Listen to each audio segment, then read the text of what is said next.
Hi, and welcome to Long Story Short. My name is Ginger Morse, and I'm the Director of Education and Outreach for the Long Center and the producing director and choreographer for the Greater Austin High School Musical Theater Awards. And I am here with several of my friends, and I'm excited to hang out with them for a little bit and sort of talk about the awards this year. We obviously had to cancel our live award ceremony, which would have happened on Wednesday, April 15th. And we, in knowing that we were canceling the live event, we started sort of talking about what we could possibly do to still honor all 33 of the schools and all of the teachers and the students and keep art alive in our community. Obviously, we knew it was going to be digital. We knew it would be easy to sort of announce winners, which is cool, but it's not really what makes this program unique. What really makes it unique is the community that it brings together. So we've been working really hard to come up with ways that we could create something digital that not only announces winners, but more importantly, actually brings people together in a time when we can't physically be together. So Alan, would you like to talk to us a little bit about approaching these songs in a new context and the beginning of the process for the opening number? Sure. The opening and the closing were always meant to celebrate this community and celebrate the spirit. And if you've ever gone to the awards show, if you've ever seen a high school musical, it is life affirming because not only the story that's being told, but that group of people, that diverse group of people that got together with energy and talent, and they solved problems and they created a community, and there's so much love and heart on that stage, it will set you on fire. That's what the awards have always done, and I've always wanted to commit my energies to celebrating those young people and launching them, because I believe they're our best export from Austin is these young people, and they're going to change the world. That only has intensified this, so we want to celebrate that same spirit. So now this group of people is facing even bigger challenges. And if you watch them, if you're in the room with them, if you hear the audio tracks they're sending me now from their own homes, it gives you hope because you know they can tackle anything. And so it was really just changing a few lyrics here to acknowledge that we all live in a different world now, but we're still celebrating the same things. And these challenges, they will make us stronger, and but we are defined by our spirit that is larger than this challenge. And this community that always existed amongst these people is what we need to face these challenges. So it's really just adapting a few lines here and there because we were always wanting to celebrate those same things about these young people. Very, very. It's been an impactful experience, actually. Like Alan said, just watching videos and audio files come in from students at different homes is, I'm just so used to being in a room with everyone at the same time, and then we like put a number together and then you see the pieces, and it's a very different experience to be sort of like looking through, you know, these tiny snippets of files from all over and seeing the creativity that's coming from everyone. It is absolutely beautiful. And so to get there, Sarah's going to talk a little bit about the process that we went through to communicate all of the parts and pieces of the opening number to these 35, I think, students.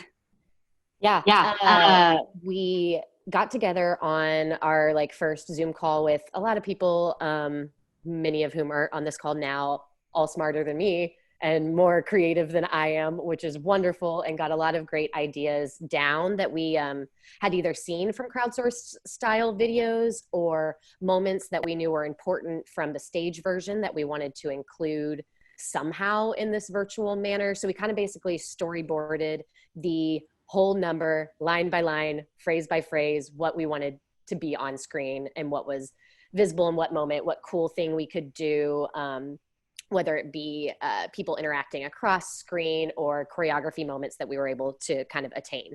So we storyboarded out the whole number.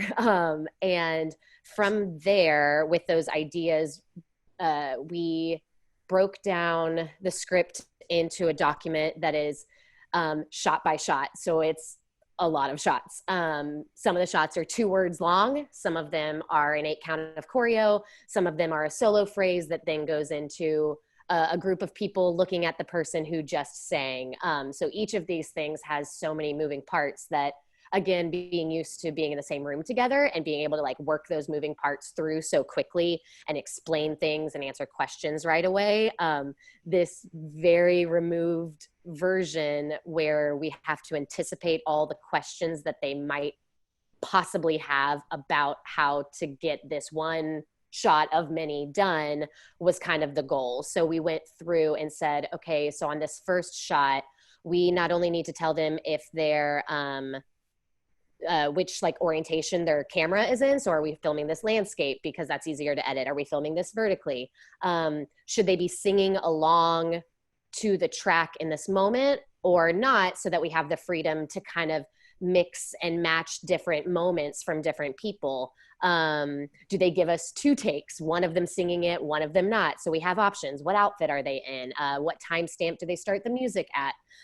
So many different, and that's all just information before they even start performing in front of the camera that they have to, that we have to communicate to them, and then they have to retain and try to do in their own homes.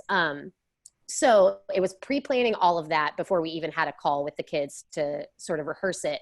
Once we had that planned out, I went through and did video examples of the shots that were a little more complicated or that had choreo. So I would teach the combo over a video that I just recorded in my living room or my garage, and then post that, following it, an example of like, here's the shot, here's where your phone should be, we should see about this much of your body, and here's kind of an example of the text that they'll see in the shot list breakdown that was emailed to all the kids so that they could kind of follow along and get everything they were responsible for out and into our hands. So we have all this amazing content to create this beautiful number. We had a Zoom call, like Sarah said, with everyone, where we took several hours to talk through every single shot and exactly what was happening when, and answer questions. And then the following day, we had a vocal rehearsal, and Adam joined our Zoom. And I'm going to let him talk a little bit about doing vocal rehearsals on Zoom with 35 high schoolers. So, I think it's something of interest to a lot of people, regardless of whether you're in music or in the arts.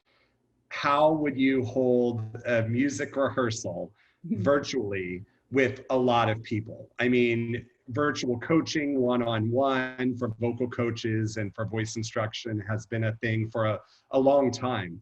But then when you start to think about the additional variables that go into having multiple people at once, you can start to see the complexity of that. And the question that often comes up with regard to virtual music rehearsals or coaching is, well, can everybody sing at the same time? And the short answer to that is really no. There's too much latency between the different folks in the Zoom meeting or in whatever platform it is that you're using in order to really make that effective.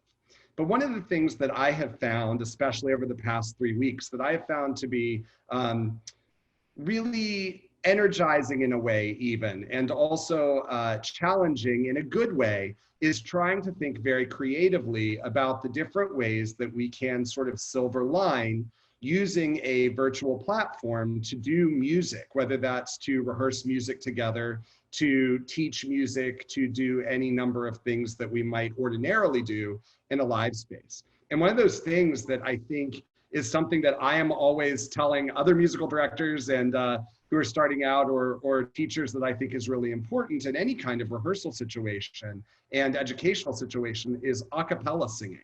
And I know that for myself, I don't always do as much a cappella singing, meaning singing without any sort of instrumental accompaniment, as I probably promote that others should be doing in rehearsals or in coaching. And so I have found, both through my own one-on-one instruction over the past several weeks and also in a rehearsal setting, that the musicality actually, in many ways, has been improved through the challenge of not being able to play and sing at the same time across the internet. So one of the things that happened is, we still have harmony parts. Students are still recording harmony parts, multiple ones, and sometimes quite complex ones for each of these numbers. And so we still need to teach harmony, but you can't be singing all together at the same time. And instead of that becoming a challenge, we can say, okay, raise your hand if you're singing the third harmony part. And we've already sort of assigned those in some ways when we were together in rehearsal prior to this moment. And folks will raise their hand and everybody will mute their microphones. I'll sing the part for everyone through a couple of times and they can record it on their end, just like you would ordinarily do in a rehearsal. But then we can say, okay, Christian, okay, Abigail, / any other performer, go ahead and unmute your mic and sing that back to us. And I think that there are some really great things. That is a scary thing to do, to have to sing without accompaniment in front of your peers, regardless of whether you're a Broadway performer or a high school student in select ensemble. That never becomes not a scary moment.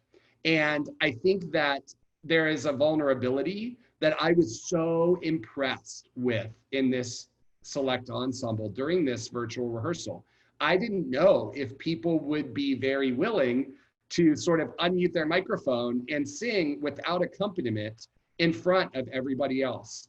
And I'm sure that there were a lot of people who that gave a little anxiety to, but you wouldn't know it from working with this group. And I think that I think as all of us would say, what we're doing is preparing a virtual version of the awards, but the hope, as has always been the case with the awards, is that this also transcends the artistic process into other parts of life.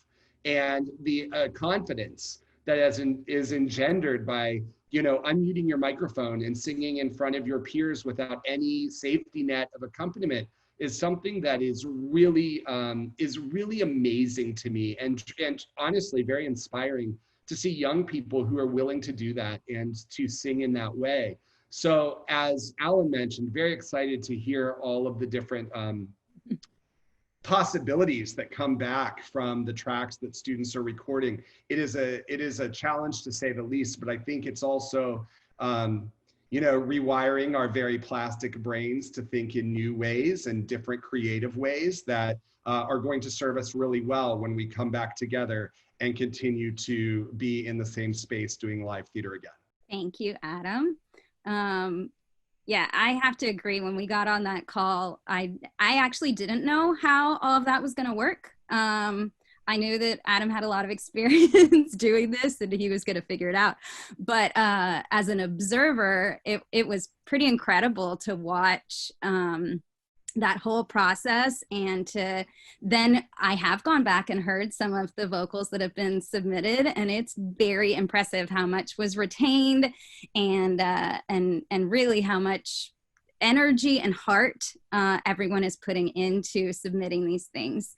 So I wanted to let them talk a little bit about their experience. So they did their vocal tracks and submitted them. Alan is working on putting that track together, and then that track will be sent to a video editor who will take all of the video footage that the students are submitting and use hours and hours and hours and hours of their lives to combine it all. And so Abigail and Christian have been working on both submitting their audio and their video content. And I'm going to let them talk a little bit about that experience. And we'll start with Abigail. Okay. So when I first heard that the awards are going to be canceled, of course, I was really bummed. But Ginger said that we were still going to be involved somehow. And at first I thought it was just going to be like maybe a publicity thing or like posting on social media, but turned into this really cool project that we get to be a part of. And it's actually been really smooth. I was a little overwhelmed at first when we first got all of it, but I was very impressed by every small detail, like was planned out in writing and video tutorials and like And then we had rehearsals on top of that. Like I was just in awe about how much like time and collaboration was already going on before we even had our first rehearsal on Zoom. So it's been a really fun process. I was skeptical at first, but this has probably been like one of the like only things keeping me going. And I was so nervous because like I love GAHSMTA, and like GAHSMTA for me is like prom. I think it's prom for like theater kids and gay kids, and it was so fun that like to actually still get to be involved and like still make something that like I care about. And then like going in and seeing everyone else's videos and like seeing their process, like seeing people be like, oh my God, like I keep messing up. It's like, it's been so good and like been so cool to be a part of. And I've loved every minute of it. Thanks, Christian. It's funny. It is very heartwarming to hear the two of you talk, because I haven't really had a chance to get feedback from everyone about the process, because we're just really quickly trying to get it all done. So I'm delighted to hear that you're having a good time, and that it is inspiring for you and hopefully for your peers. Thank you. And thank you all for being here with us and sharing your experiences. And I really deeply appreciate all of you. And I hope that everybody watches the digital awards presentation on May 31st at 7:30. So get your red carpet outfits on and join us from your homes. Bye. Bye.